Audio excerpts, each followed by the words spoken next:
j'ai l'impression que c'est pas que je sais faire que ça, mais j'ai toujours vu des plaques.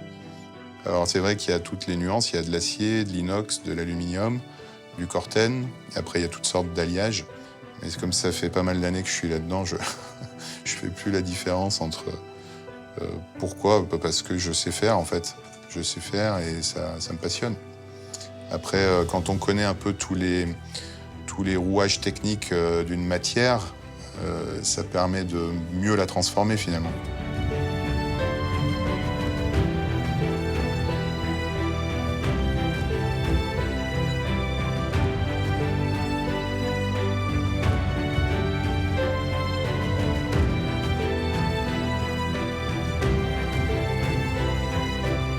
Le projet Mégalodon, c'est la plus grosse œuvre que j'aurais entrepris aujourd'hui, puisqu'on est sur une longueur totale de 11 mètres, avec un tonnage d'acier qui est assez important en entrée.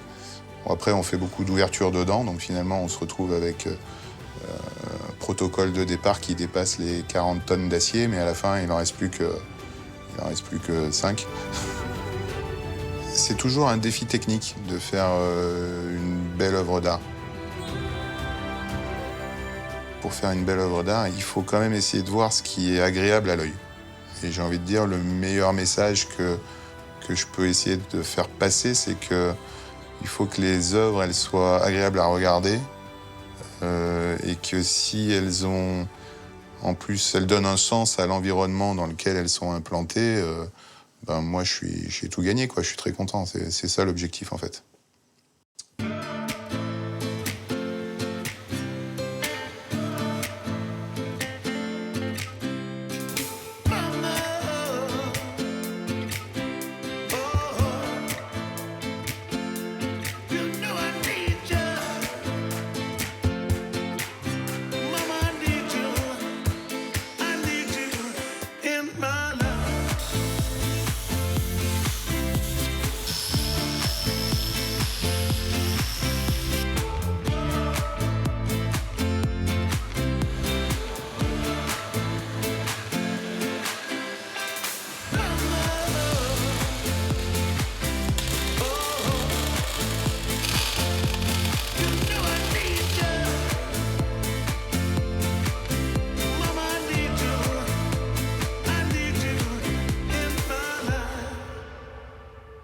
Le message que je veux renvoyer, c'est qu'on peut en effet mettre l'art, quel qu'il soit, au service de l'écologie, de la biodiversité.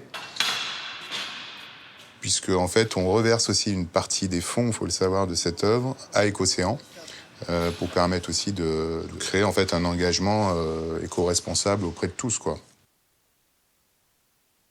La société Écocéan, sa particularité, c'est d'aider des très jeunes individus, des très jeunes stades de poissons, de crustacés, à passer d'un petit centimètre à 7-8 centimètres. Voilà, ça paraît un petit peu basique, mais en fait, il faut savoir qu'un individu d'1 centimètre, il a une chance sur 1000 de s'en sortir dans le milieu naturel, et quand il passe à 7-8 centimètres, eh ben, on multiplie par 1000 ses chances de s'en sortir. Il va avoir 8 chances sur 10 de devenir un adulte et de continuer à participer au cycle de la vie.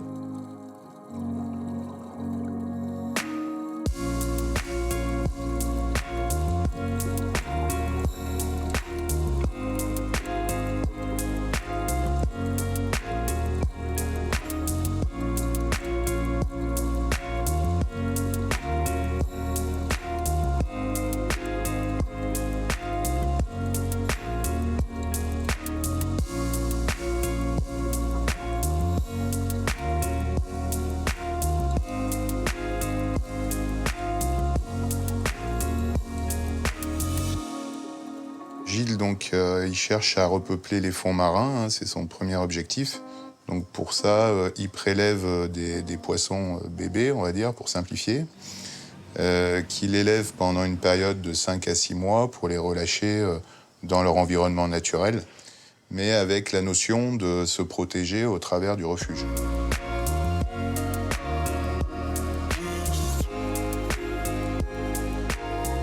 Cette œuvre marine, elle n'est pas là par hasard, hein. C'est une espèce de requin qui a disparu. Donc il y a un message écologique à dire attention, les espèces disparaissent, mais il y a aussi Voilà, derrière cette œuvre marine, si vous vous engagez, vous allez repeupler des centaines de poissons qui vont avoir un vrai rôle dans l'écosystème. Et surtout, ce qui a été un peu ambitieux et nouveau pour moi, c'est que pour financer le coût d'une œuvre comme ça, on ait fait appel à des investisseurs privés.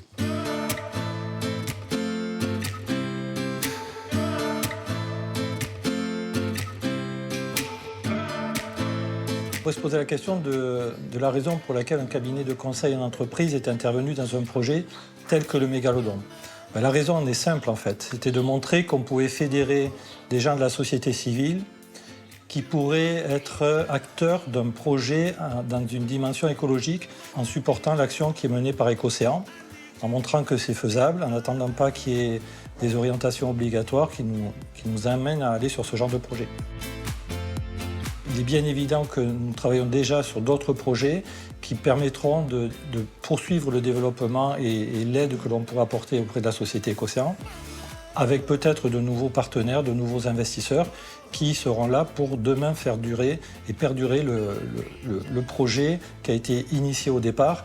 Et l'idée, ça serait de faire un projet par an avec, en mettant en avant une espèce qui serait à protéger, un éclairage, un focus plus particulier sur chaque espèce que la société Écocéan nous indiquerait comme étant en difficulté majeure. Faire des œuvres où on reverse quelque chose pour améliorer un peu la planète, pourquoi pas, je trouve que le concept est super.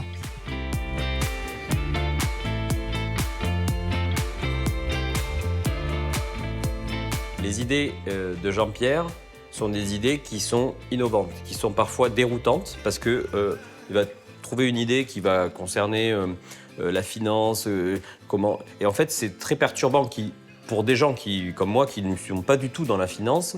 Et donc, il faut un certain temps parfois pour comprendre en fait, le cheminement. Mais ça montre quand même qu'il y a une innovation derrière ça, en fait. C'est ça qui est important, je trouve, c'est le côté... C'est pas du déjà vu, et donc du coup, c'est parfois compliqué pour des gens qui ne sont pas dans la finance à comprendre, mais au final, ça apporte des solutions qui sont très innovantes et très, quand elles arrivent à être bien montées, comme on arrive à le faire avec le projet de Mégalodon, très concrètes.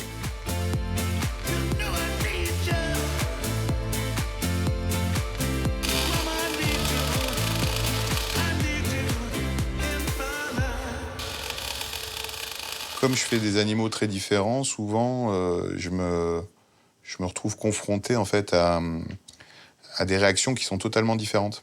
Mais en principe, sur une œuvre d'art, même une mauvaise réaction, c'est plutôt... Du moment que ça génère quelque chose chez les gens, on va dire que le travail a été fait, que ce soit bon ou mauvais, quoi. Mais quand on critique, c'est parce que d'une certaine manière, on s'intéresse. Sinon, on passe et on regarde même pas, quoi. Donc l'impact, vu la taille, je pense que les gens vont quand même regarder pour faire une photo.